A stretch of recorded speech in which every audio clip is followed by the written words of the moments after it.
शेतकऱ्यांसाठी नव्यानं मदतीची घोषणा करण्यात आली आहे। जून ते सप्टेंबर या दरम्यान नुकसानाची मदत दिली जाणार आहे।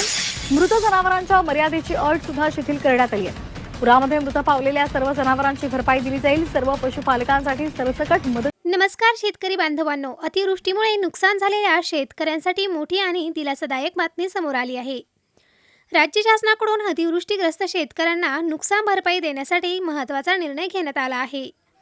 17 जिल्ह्यांची यादी जाहीर करण्यात आल्याची माहिती समोर येत आहे।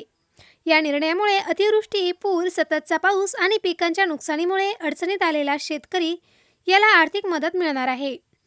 शासनाच्या निर्देशानुसार संबंधित जिल्हा प्रशासनाकडून लाभार्थी शेतकऱ्यांना त्यांची यादी अंतिम केली जाणार आहे।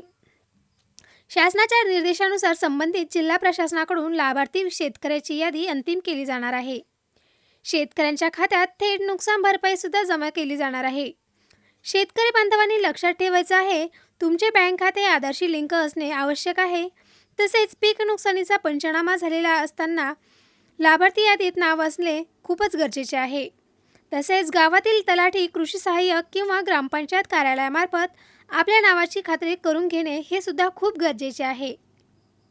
ही मदत लवकरच शेतकऱ्यांच्या खात्यात जमा होण्याची शक्यता असून प्रक्रिया गतीने पूर्ण करण्याचे आदेश देण्यात आलेले आहे। जर तुम्ही 17 जिल्ह्यांपैकी असाल तर तुम्हाला नक्कीच मदत मिळेल। ते 17 जिल्हे कोणकोणते आहेत हे आपण बघूया। नांदेड, यवतमाळ, अकोला, वाशिम, हिंगोली, परभणी, जालना, बीड, धाराशिव, लातूर, बुलढाणा, अमरावती, वर्धा तसेच नागपूर, चंद्रपूर, गडचिरोली आणि अहिल्यानगर या 17 जिल्ह्यांना नुकसान भरपाईही मिळणार आहे।